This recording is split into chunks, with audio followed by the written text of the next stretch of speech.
Good evening दोस्तों, आप सभी का स्वागत है आज के करंट अफेयर्स में। परंतु हम करंट अफेयर्स पढ़ने से पहले स्टैटिक जीके का एक टॉपिक करते हैं। तो आज का हम लोग का स्टैटिक जीके का टॉपिक है आईएमएफ। ठीक है, तो आइए पढ़ते हैं, समझते हैं कि आईएमएफ है क्या। ठीक है, आईएमएफ का फुल फॉर्म है international monetary fund. Full form international monetary fund. इसकी स्थापना कब हुई थी? इस्टेब्लिशमेंट 1945 में। हेडक्वार्टर कहाँ है इसका? हेडक्वार्टर है इसका कहाँ? Washington DC. ठीक है, आईएमएफ इंटरनेशनल मॉनेटरी फंड बोला जाता है। इसकी स्थापना 1945 ईस्वी में हुई थी। हेडक्वार्टर वाशिंगटन डीसी है। इसमें टोटल कितने कंट्री हैं? टोटल कंट्री हैं 190। पूछे कि नई कंट्री कौन सी है, पूछेगा, यही से पूछेगा यूपीएससी में, यूपीपीसीएस में, या फिर जो बड़े बड़े एग्जाम है। नई कंट्री कौन सी है? न्यू मेंबर जो बना है, न्यू मेंबर एंडोरा। एंडोरा कौन सा? एंडोरा बना है। न्यू मेंबर कौन बना है? एंडोरा। ठीक है, पूछेगा कि आईएमएफ की मुद्रा क्या है? आईएमएफ की मुद्रा है, मुद्रा पूछ देगा तो क्या है? SDR, special drawing rights. IMF की मुद्रा क्या है? Special drawing rights. DRAWING, drawing rights, special drawing rights. क्या होता है स्पेशल ड्राइंग राइट्स के थ्रू? यह ऐसी मुद्रा होती है, समझिए कि जैसे कि एसडीआर आपके पास है, तो जितना आप एसडीआर इसमें जमा किए रहेंगे, ठीक है, उस जब आप लोन लेना जाएंगे तो इससे दुगना आपको सिर्फ लोन मिलेगा। ठीक है, इकोनॉमिक क्राइसिस पर ये लोन देता है। ठीक है, परंतु लोन यहाँ पे लोन लेने पर अगर आप इससे लोन ले रहे हैं तो 60 टर्म का लोन देता है। और लोन लेंगे जब आप इससे, तो आपको गिरवी रखना पड़ता है, जैसे कि कुछ सामान धरना पड़ता है, कुछ चीजें, जैसे कि यह देश की इंटीग्रिटी और सोवरेनिटी को दांव पे लगाता है यह। ठीक है, अभी पाकिस्तान गया था इसे लोन मांगने के लिए, पाकिस्तान पे कर्जा ही है, लोन मांगने गया था, परंतु आईएमएफ ने देने से मना कर दिया। तो जाहिर सी बात है कि क्यों मना कर दिया आईएमएफ ने लोन देने से? इसलिए मना कर दिया क्योंकि वो $6 बिलियन की लोन की मांग कर रहा था, जबकि उसका आईएमएफ में एसडीआर में सभी देश का शेयर होता है, तो उसका शेयर केवल $2 बिलियन के आसपास है, तो उसको सिर्फ उसका दुगना मिल सकता था, तो उसे $4 बिलियन मिल सकता था। इसीलिए आईएमएफ ने उसे मना कर दिया। ठीक है, ये सब डिस्क्रिप्टिव क्वेश्चन आते हैं जो यूपीएससी के मेंस में सेकंड पेपर में, उसके लिए है। दूसरा कारण यह बता सकते हैं कि जो पाकिस्तान है वो फंडिंग करता है। ठीक है, और अभी एफएटीएफ की फाइनेंशियल एक्शन टास्क फोर्स जो संगठन है, उसकी ग्रे लिस्ट में उसको शामिल किया गया है, पाकिस्तान को। अच्छा, इसी कारण जो है कोई भी देश इसको लोन या फिर अपना साथ नहीं देता है, क्योंकि ये डरते हैं सब कि यह क्या करता है, आतंकवादियों को फंडिंग करता है, और जो कि करता भी है, आप सभी लोग जानते ही हैं। ठीक है, आईएमएफ का पूछेगा कि आईएमएफ की हेड कौन है इस समय? हेड, आईएमएफ की हेड है क्रिस्टलिना जॉर्जिवा। हेड कौन है? हेड है क्रिस्टलिना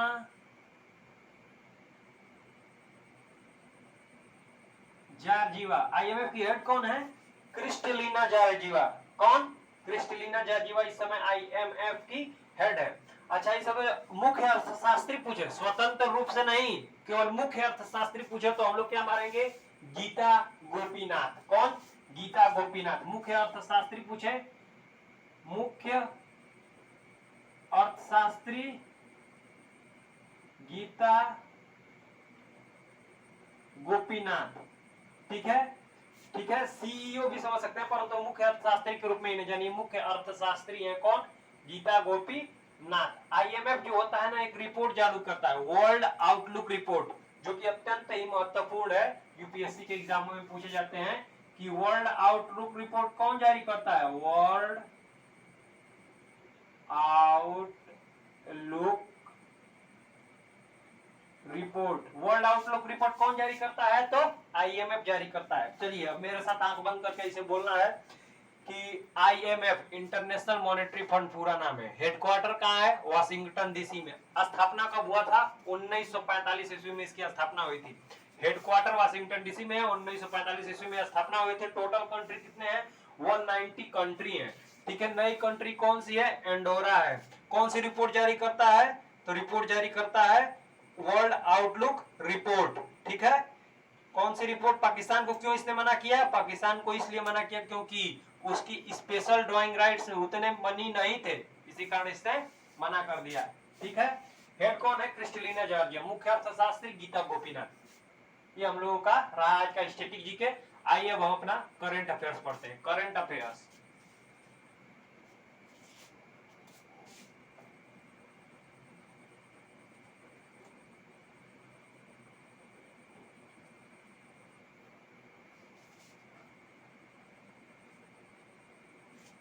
करंट अफेयर्स का आज हम लोग का पहला टॉपिक है स्लॉथ बियर चर्चा में क्यों।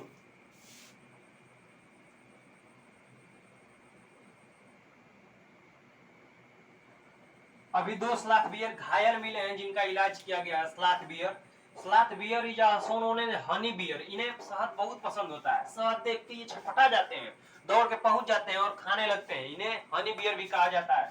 तो पूछेगा कि किस बियर को हनी बियर कहा जाता है? तो स्लॉथ बियर को। किसको? स्लॉथ बियर को। स्लॉथ बियर इज आल्सो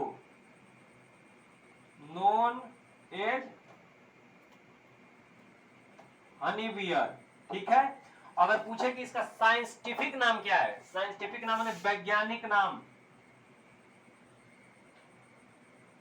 वैज्ञानिक नाम मेलुरस आर्सिनस। मेलुरस आर्सिनस।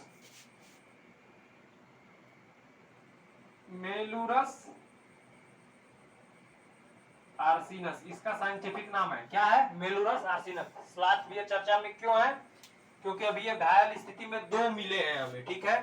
अच्छा, स्लॉथ बियर को क्यों प्रसिद्ध होते हैं? क्योंकि इन्हें हनी बियर कहा जाता है। क्यों? क्योंकि ये बहुत शहद खाते हैं। शहद के अत्यंत ही प्रिय होते हैं। जैसे भगवान श्री कृष्ण शहद, जैसे भगवान श्री कृष्ण दही के प्रिय थे, उसी तरह यह दही उनके लिए प्रिय था। इसीलिए उनके स्लॉथ बियर को हनी बियर कहा जाता है, क्योंकि उन्हें हनी पसंद है। वैज्ञानिक का नाम क्या है? मेलुरस आर्सिनस। वैज्ञानिक नाम इसका होता है मेलुरस आर्सिनस। समझ गए? स्लॉथ बियर का वैज्ञानिक नाम याद रखना है, जो पूछने वाली बात है। मेलुरस आर्सिनस। स्लॉथ बियर का दूसरा नाम क्या है? हनी बियर। ठीक है। आइए हम लोग देखते हैं अपना दूसरा न्यूज क्या है हम लोगों का। जीटो कनेक्ट 2022।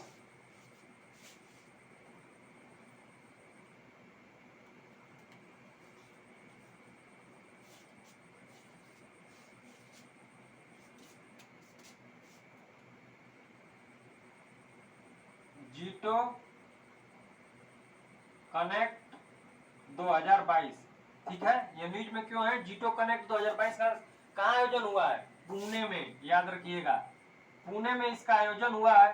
ठीक है। इसका हेडक्वार्टर कहाँ है? जीटो कनेक्ट का हेडक्वार्टर मुंबई। ठीक है। क्या है हेडक्वार्टर? मुंबई। जीटो की फुल फॉर्म पूछेगा, अत्यंत ही महत्वपूर्ण। Full form. ये जो फैक्ट्स है वो कहीं और नहीं मिलेंगे, सिर्फ और सिर्फ यही मिलेंगे। ठीक है। जीटो की फुल फॉर्म क्या है? Jain international trade organisation. Jain international trade organisation. अच्छा, जीटो कनेक्ट 2022 क्यों हुआ? तो जीटो कनेक्ट 2022 जो पश्चिमी स्टेट है भारत के, उस उधर व्यापार को बढ़ावा करने के लिए, मतलब ट्रेड में वृद्धि करने के लिए इसका आयोजन हुआ है। किसका? जीटो कनेक्ट का। ठीक है। जीटो कनेक्ट कहाँ आयोजन हुआ है? पुणे में आयोजन हुआ है। हेडक्वार्टर कहाँ है इसका भाई साहब? मुंबई इसका हेडक्वार्टर है। फुल फॉर्म क्या है? जैन इंटरनेशनल, क्या है? Jain international trade organisation. ये हुआ जीटो कनेक्ट से रिलेटेड आज के करंट अफेयर्स। अब हम लोग तीसरे करंट अफेयर्स पहुंचते हैं, ओपेन। ठीक है। ओपेन आखिर चर्चा में है क्यों?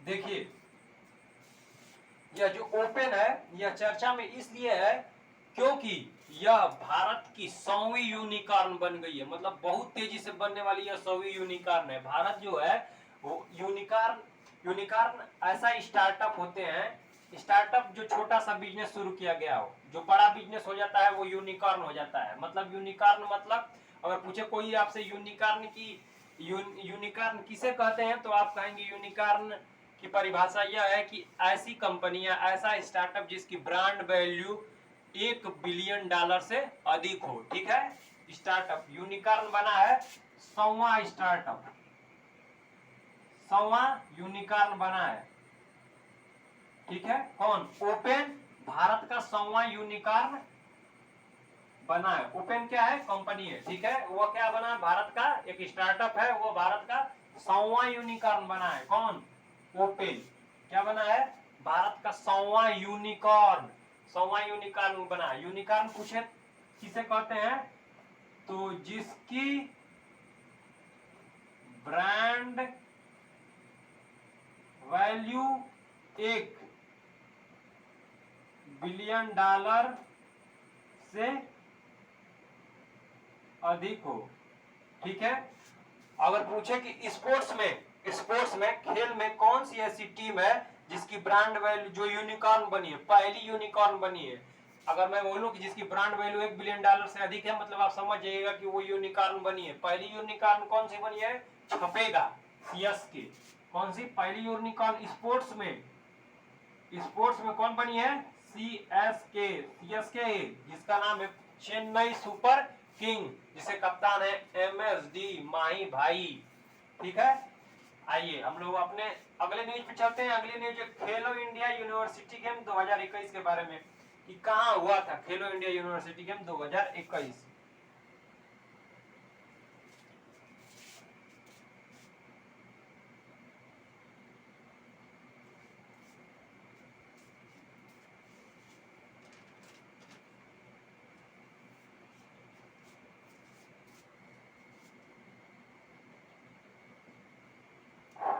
खेलो इंडिया यूनिवर्सिटी गेम 2021।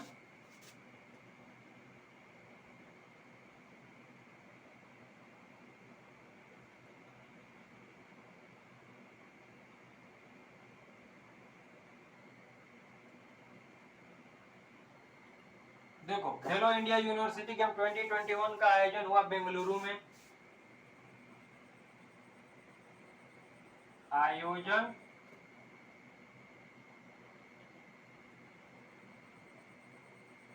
ठीक है, आयोजन कहाँ हुआ? बेंगलुरु में आयोजन हुआ। कौन सी यूनिवर्सिटी टॉप की? फर्स्ट पोजीशन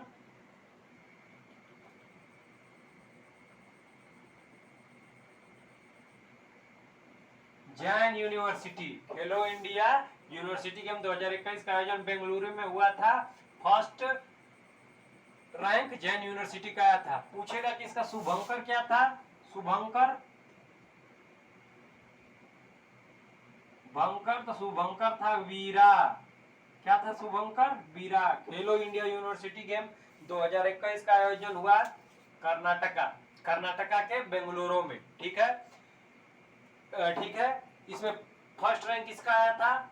किसका? जैन यूनिवर्सिटी का आया था इसका पहला रैंक। जैन यूनिवर्सिटी ने फर्स्ट रैंक लाया। शुभंकर क्या है इसका? वीरा। याद रखिएगा, खेलो इंडिया यूनिवर्सिटी गेम 2021 से क्वेश्चन बनेंगे। ठीक है,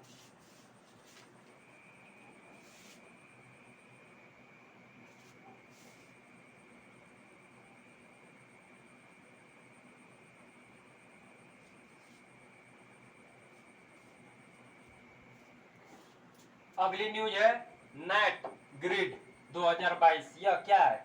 net grid 2022।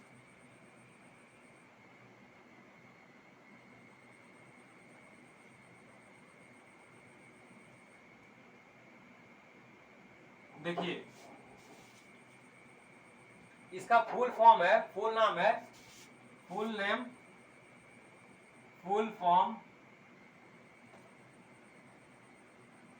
National intelligence grid 2022। आयोजन कहाँ हुआ, सॉरी, आयोजन कहाँ हुआ इसका, आयोजन हुआ कर्नाटका में। कहाँ आयोजन हुआ भाई साहब इसका, इसका आयोजन हुआ नाइट ग्रिड का कर्नाटका में आयोजन हुआ। उद्घाटन किसने किया, ये इंपॉर्टेंट है, उद्घाटन किसने किया, उद्घाटन किसने किया, चाणक्य जी, इंडिया के चाणक्य जी। कौन है इस समय इंडिया के Chanakya, Amit Shah.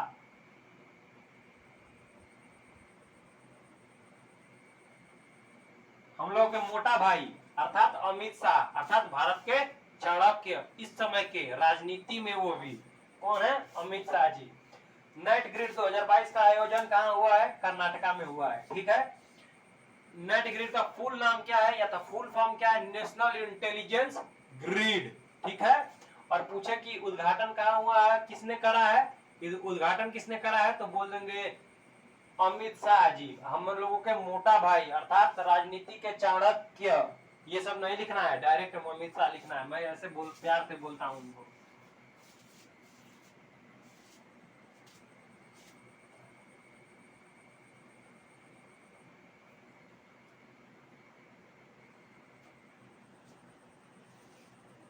World hand hygiene day, world hand hygiene day का मतलब है कि विश्व हाथ स्वच्छता दिवस, ठीक है, याद रखिएगा, इसका हिंदी है विश्व हाथ स्वच्छता दिवस।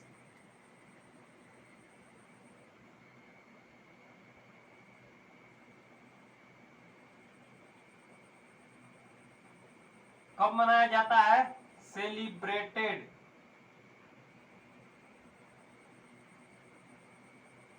5 मई को, ठीक है। इसकी शुरुआत क्यों करी गई रही, देखिए इसकी शुरुआत इसलिए की गई है कि जानते हैं कि कोरोना आ गया, और कोरोना हम लोगों के हाथ के कीटाणु से ही मुंह के थ्रू फेफड़े में जाता है और हमारी सांसों को रोक देता था। इसी कारण इसकी शुरुआत की गई है कोरोना से बचने के लिए। कोरोना के जनक कौन, चाइना, चाइना में कहा से, वुहान यूनिवर्सिटी में। सर्वप्रथम केस भारत में कहा मिला, केरल में, ठीक है। सर्वप्रथम व्यक्ति जो जो जिसने की वैक्सीन लगाई थी वह दिल्ली का था, एम्स का, जिसका नाम था मनीष, ठीक है। ये विश्व हाथ स्वच्छता दिवस या फिर वर्ल्ड हैंड हाइजीन डे, ठीक है, ठीक है। इसका अगर थीम पूछे तो यूनाइट, ठीक है, लिखेंगे हम unite for safety clean your hand. Theme पूछे तो theme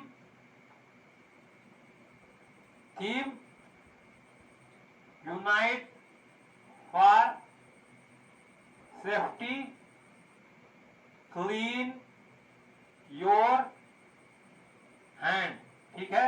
unite for safety clean your hand, unite for safety, unite for safety clean your hand, ठीक है। विश्व हाथ स्वच्छता दिवस 5 मई को मनाया गया था। बता दिया है क्यों शुरू किया गया है, शुरू कोरोना के कारण, क्योंकि जर्म्स हमारे हाथ के थ्रू ही हमारे फेफड़ों तक जाते थे, जिसके कारण अधिक से अधिक अधिकांश मृत्यु हुआ करती थी। इसी के कारण हम लोगों ने इसको शुरुआत की। थीम है unite for safety clean your hand, theme क्या है, unite for safety clean your hand, unite for safety clean your hand. विश्व हाथ स्वच्छता दिवस 5 मई को मनाया गया। थीम थी unite for safety clean your hand. Purpose हमने बता दिया है। चलिए अब हम लोग अपना अगले करंट अफेयर्स की न्यूज की तरफ चलते हैं। ट्राई हब, ठीक है, क्या है ट्राई हब,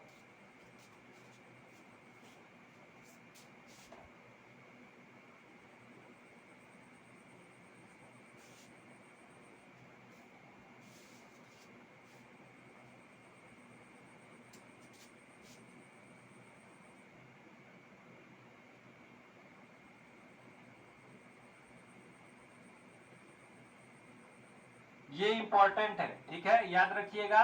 यह भारत की प्रथम, ठीक है, आदिवासी स्वस्थ आदिवासी वेधशाला है। याद रखिएगा क्या है ट्राई हब, यह भारत की प्रथम स्वास्थ्य आदिवासी, ठीक है, वेधशाला है, ठीक है। ट्राई हाउस का आयोजन कहाँ होने वाला है, खोली गई है कहाँ, या फिर उद्घाटन कहाँ हुआ है इसका, उड़ीसा में। कहाँ, उड़ीसा में।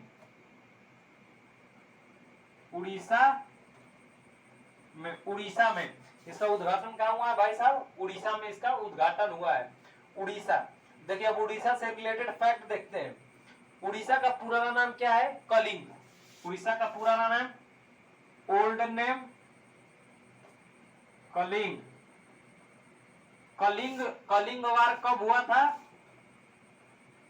कलिंग वार 261 ईसा पूर्व, ठीक है। कलिंग वार कब हुआ था, 261 ईसा पूर्व में कलिंग वार हुआ था, ठीक है। कारण पूछे तो क्या बताएंगे आप, कारण, कारण एकमात्र हाथी ही थी, हाथी, ठीक है।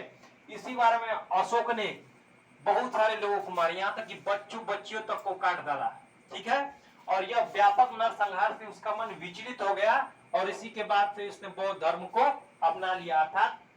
कलिंग युद्ध के बाद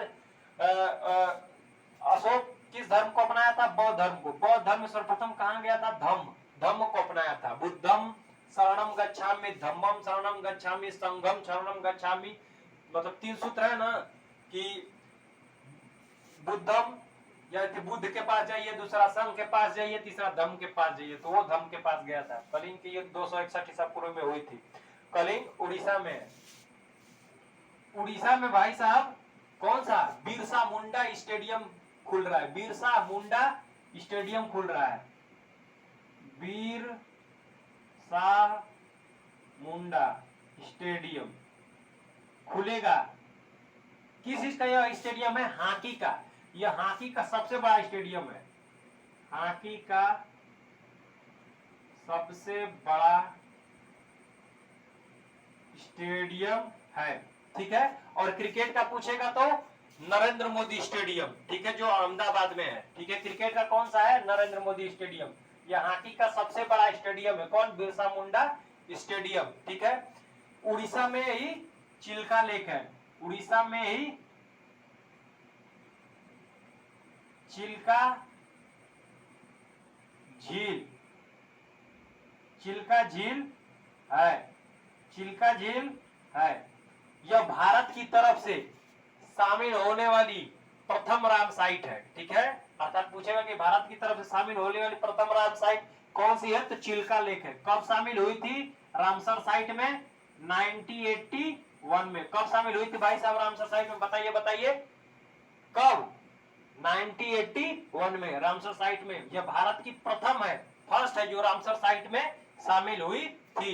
रामसर जगह कहाँ है, ईरान में है, याद रखिएगा। ईरान पर्सिया की खाड़ी के पास है, ठीक है, ये याद रखिएगा। वो एक गल्फ कंट्री है, कैस्पियन सी भी उसी के ऊपर है, ठीक है, याद रखिएगा। चिल्का झील 1981 में, कब, 1981 में इंडिया की तरफ से शामिल होने वाली प्रथम रामसर साइट थी, ठीक है। अब उड़ीसा का देखिए, उड़ीसा में भीतरकनिका नेशनल पार्क है। पूछता है कि भीतरकनिका नेशनल पार्क कहाँ है, आपको डायरेक्ट आंसर दे देना है कि भीतरकनिका नेशनल पार्क उड़ीसा में है। कहाँ है, उड़ीसा में। भीतरकनिका नेशनल पार्क उड़ीसा में है, भीतरकनिका नेशनल पार्क। अगर पूछे कि बिरसा मुंडा स्टेडियम जो हॉकी का सबसे बड़ा स्टेडियम है, वो उड़ीसा में कहाँ खुला है, मतलब किस जगह पे खुला है, तो आप बोलेंगे राउरकेला, ठीक है, राउरकेला में खुला है, याद रखिएगा। उड़ीसा प्रथम रामसर साइट चिल्का लेक थी, ठीक है। ओल्ड नेम कलिंग है, वार हुआ 261 ईसा पूर्व में। अशोक, ठीक है, मौर्य वंश का था, याद रखिएगा। अशोक किस वंश से रिलेटेड था, अशोक मौर्य वंश से रिलेटेड था। कारण हाथी थी, मुख्य कारण क्या थी, हाथी ही थी, ठीक है। उड़ीसा, उड़ीसा में बिरसा मुंडा स्टेडियम बना रहा है जो कि हॉकी का सबसे बड़ा स्टेडियम है। पूछा गया कि उड़ीसा में कहां बन रहा है, तो राउरकेला में बन रहा है। उड़ीसा में ही भीतरकनिका नेशनल पार्क स्थित है, ठीक है। ये हमारे उड़ीसा से रिलेटेड फैक्ट है। आइए अब हम चलते हैं अपने अगले करंट अफेयर्स की तरफ।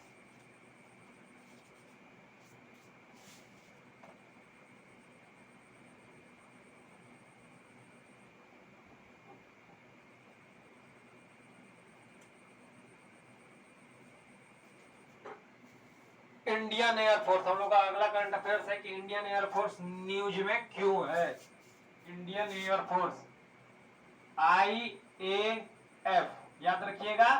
IAF मतलब होता है कि इंडियन एयर फोर्स, याद रखिएगा। IAF मतलब क्या होता है? IAF मतलब होता है कि इंडियन एयर फोर्स, ठीक है। ये न्यूज में इसलिए है कि इसके डायरेक्टर जनरल बदल गए हैं। डायरेक्टर जनरल कौन बन गए हैं? DG, जिसे महानिदेशक बोला जाता है, वो बने हैं संजीव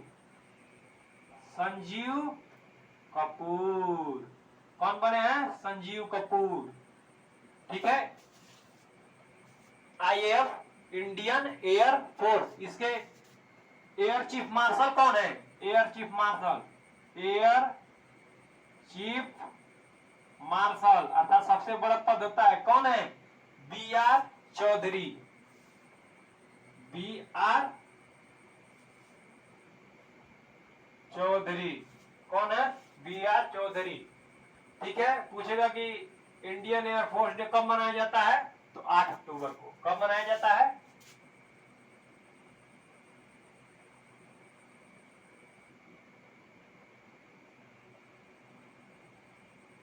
कब मनाया जाता है? 8 अक्टूबर। इंडियन एयरफोर्स डे कब मनाया जाता है? 8 अक्टूबर को मनाया जाता है, ठीक है। IAF के DG कौन हुए? ये इंपॉर्टेंट है, ये परीक्षा में पूछेगा कि डायरेक्टर जनरल चेंज हुए हैं, उनका नाम क्या है? संजीव कपूर, याद रखिएगा, संजीव कपूर उनका नाम है। एयर चीफ मार्शल है BR चौधरी। सेलिब्रेटेड इन 8 अक्टूबर को सेलिब्रेट किया गया था। इंडियन एयरफोर्स डे को कब सेलिब्रेट किया जाता है? 8 अक्टूबर को सेलिब्रेट किया जाता है। Indian air force day, Indian air force day celebrated in 8 अक्टूबर, ठीक है। आइए हम चलते हैं अपने अगले न्यूज पर। प्रियंका मोहिते न्यूज में क्यों है? कौन है प्रियंका मोहिते?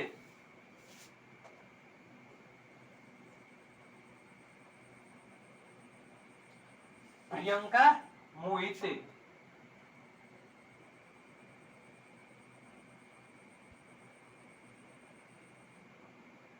देखिए, प्रियंका मोहिते न्यूज में इसलिए है, पूछेगा कि प्रियंका मोहिते न्यूज में, मैं बता रहा हूं कि प्रियंका मोहिते न्यूज में क्यों है। देखिए, प्रियंका मोहिते 8000 मीटर की ऊंचाई पर 5 चोटियां, मतलब 8000 प्लस 8000 प्लस की ऊंचाई से ऊपर 5 चोटियों पर चढ़ने वाली पहली महिला बनी हैं।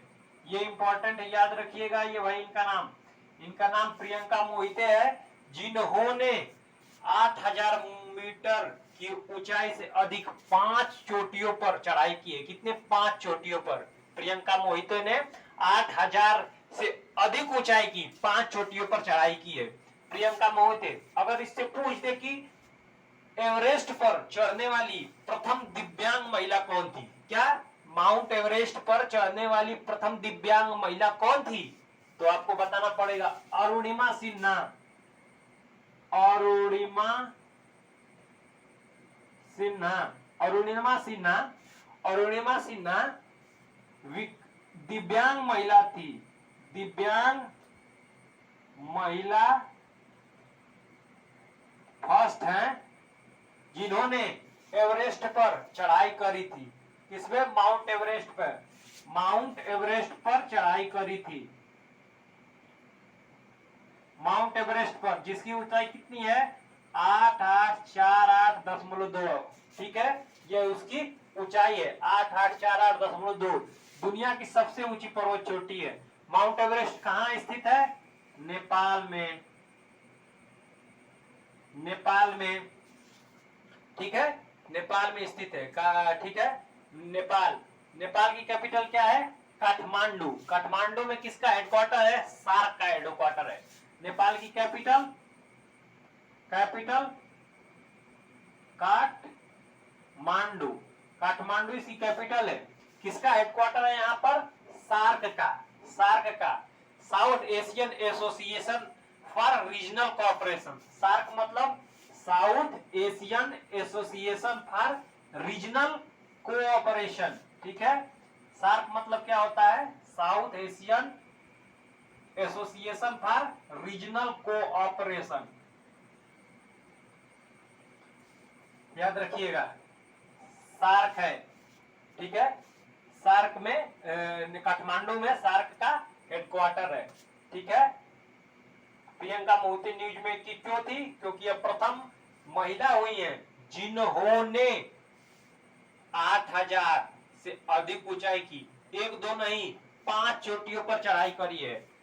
जब ये महिला होके, वो भी दिव्यांग होके, 5 वो भी 8000 से अधिक ऊंचाई पे 5 चोटियों पर चढ़ सकती हैं, तो क्या आप लोग मेहनत नहीं कर सकते? मेरे साथ मेहनत करिए, मेरे साथ ही बोल बोल के पढ़िए। जैसे मैं चिल्ला चिल्ला के पढ़ा रहा हूँ, आप भी बोल बोल के मेरे साथ पढ़िए। प्रियंका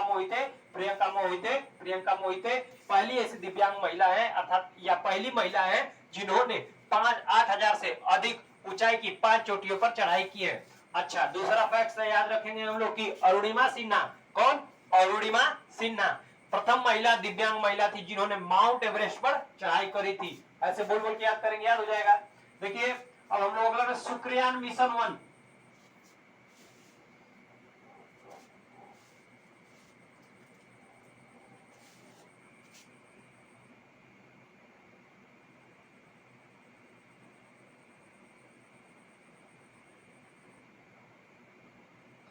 भाई साहब, ये मिशन अत्यंत ही महत्वपूर्ण मिशन है, याद रखिएगा। ये मिशन छपेगा पेपर में। शुक्रयान मिशन कब लॉन्च किया जाएगा? लॉन्च 2024 में। किसके द्वारा? इसरो के द्वारा। ठीक है, शुक्रयान मिशन 2024 में लॉन्च किया जाएगा इसरो के द्वारा। हमारा इसरो क्या सोच रहा है? अब हमारा इसरो चंदा मामा पे पहुंच चुका, अब सीधे शुक्र पे जाने की कोशिश कर रहा है हमारा इसरो। ठीक है, इसरो का फुल फॉर्म है Indian space research organisation. Indian space research organisation. ठीक है, इसकी स्थापना कब हुई थी? 1969 में। ठीक है, किसने करी थी? विक्रम साराभाई, याद रखिएगा।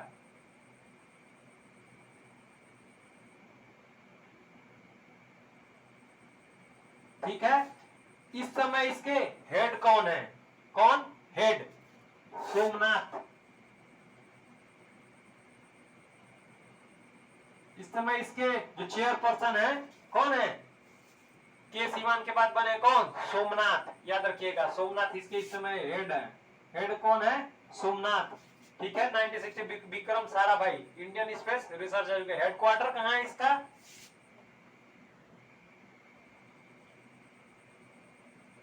बेंगलुरु में, अर्थात कर्नाटका में जो बेंगलुरु है वहां इसका हेडक्वार्टर है।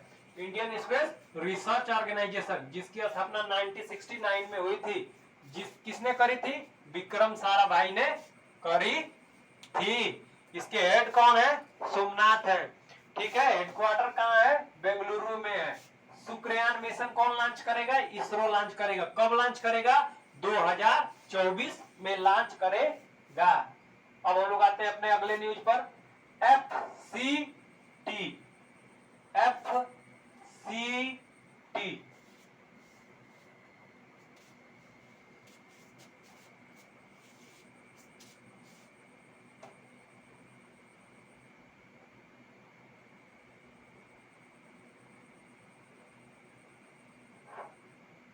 FC और T। FCT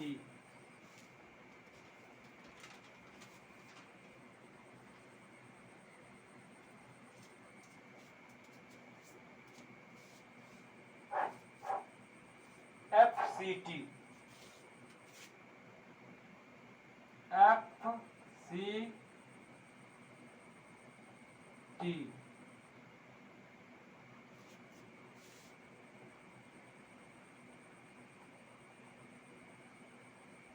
ठीक है।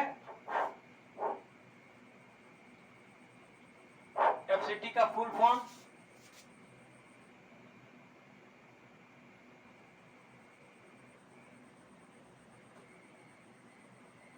फ्लो केमिस्ट्री टेक्नोलॉजी, ठीक है। अब ये इसकी फुल फॉर्म है, फ्लो केमिस्ट्री टेक्नोलॉजी हब। क्या है इसकी फुल फॉर्म? इसकी फुल फॉर्म क्या है? इसकी फुल फॉर्म है फ्लो केमिस्ट्री टेक्नोलॉजी हब, ठीक है। इसकी फुल फॉर्म है फ्लो केमिस्ट्री टेक्नोलॉजी हब। कहां लॉन्च हुआ है?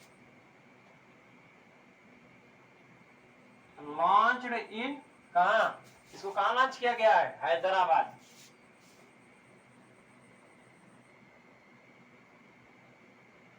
ठीक है, हैदराबाद। देखिए FCT flow chemistry technology hub कहां लॉन्च हुआ है? हैदराबाद में लॉन्च हुआ है, ठीक है। हैदराबाद, हैदराबाद किस नदी के किनारे पर है? यह अत्यंत इंपॉर्टेंट और महत्वपूर्ण क्वेश्चन है। याद रखिएगा कि हैदराबाद मूसी नदी के किनारे पर है। मूसी नदी, मूसी नदी के किनारे पर है। कौन? हैदराबाद। हैदराबाद कौन सी नदी के किनारे पर है? यह मूसी नदी के किनारे पर है। ऑपरेशन पोलो किससे रिलेटेड है? तो हैदराबाद से रिलेटेड है। ऑपरेशन पोलो 1948 में किससे रिलेटेड है? हैदराबाद से रिलेटेड है। अच्छा, ऑपरेशन पोलो में क्या किया गया था? क्या किया गया था ऑपरेशन पोलो में? ऑपरेशन पोलो में हैदराबाद को भारत में मिलाया गया था। यूनिफिकेशन ऑफ इंडिया किसने करा था? किसने? ऑपरेशन पोलो। अगर पूछ दे कि यूनिफिकेशन ऑफ इंडिया किसने करा था, तो सरदार वल्लभ भाई पटेल, ठीक है। उन्हें इंडिया का बिस्मार्क कहा जाता है, ठीक है। याद रखिएगा ये बात कि उन्हें इंडिया का क्या बोला जाता है भाई साहब? उन्हें इंडिया का बिस्मार्क बोला जाता है। किसको? सरदार वल्लभ भाई पटेल को। उनको लौह पुरुष भी कहा जाता है। भारत के प्रथम गृह मंत्री भी वही थे। स्टेच्यू ऑफ यूनिटी उन्हीं की बनी हुई है। कहाँ है? नर्मदा रिवर पर, केवड़िया में। केवड़िया कहाँ है? गुजरात में। याद रखिएगा, ठीक है। कुछ स्टेच्यू ऑफ यूनिटी हैदराबाद में, स्टेच्यू ऑफ कौन सी? इक्वलिटी। स्टेच्यू ऑफ यूनिटी तो कहाँ है? गुजरात में है। और हैदराबाद में स्टेच्यू ऑफ इक्वलिटी बनी है, ठीक है। कौन सी मूर्ति अभी बनी है? STATU, स्टेच्यू ऑफ इक्वलिटी, ठीक है। कहां बनी है? यह हैदराबाद में बनी है। किसकी मूर्ति है? रामानुजाचार्य की। रामानुजाचार्य की। किसकी मूर्ति है यह? रामानुजाचार्य की। रामानुजाचार्य ने अद्वैतवाद का सिद्धांत दिया था। रामानुजाचार्य ने अद्वैतवाद का सिद्धांत दिया था। किसने? रामानुजाचार्य ने। किस चीज का सिद्धांत दिया था? ये याद रखिए कि अद्वैतवाद का सिद्धांत दिया। रामानुज किस शाखा के मतलब किस भगवान की पूजा करते थे, ठीक है। अर्थात किस शाखा से रिलेटेड थे? तो यह भगवान विष्णु के भक्त थे। किसके? भगवान विष्णु। किसके? भगवान विष्णु के यह भक्त थे, रामानुजाचार्य, ठीक है। स्टेच्यू ऑफ इक्वलिटी रामानुजाचार्य की बनी है। इन्होंने अद्वैतवाद का सिद्धांत दिया था। भगवान विष्णु की परम भक्त थे, ठीक है। FCT का फुल फॉर्म है फ्लो केमिस्ट्री टेक्निकल हब। कहां लॉन्च हुआ है? हैदराबाद में। हैदराबाद किस नदी के किनारे पर बसा हुआ है? मूसी नदी के किनारे पर बसा हुआ है। ऑपरेशन पोलो कब हुआ था? 1948 में। यूनिफिकेशन ऑफ क्या?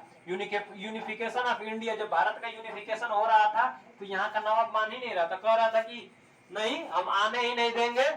बस सरदार वल्लभ भाई पटेल ने कहा कि अगर आप ऐसे नहीं आने देंगे तो हमारे पास और भी उपाय। उन्होंने अपनी आर्मी उतार दी, तुरंत ही मान गया। उनमें जो सरदार वल्लभ भाई पटेल में जो डिसीजन की शक्ति थी ना, बहुत तगड़ी थी। ठीक है, चलिए अब हम लोग का आखिरी न्यूज क्या है, सिनीथिया रोसेनविंग।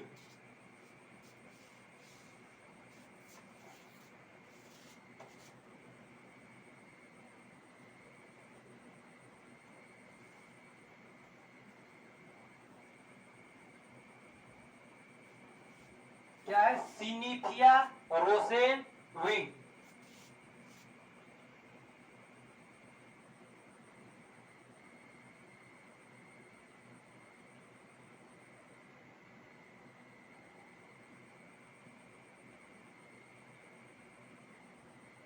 ये याद रखिएगा, सिनीथिया रोसेनविंग ये नाम है। सिनीथिया रोसेनविंग को 2022 का, ठीक है, 2022 का वर्ल्ड फूड प्राइज मिला है। ठीक है, वर्ल्ड फूड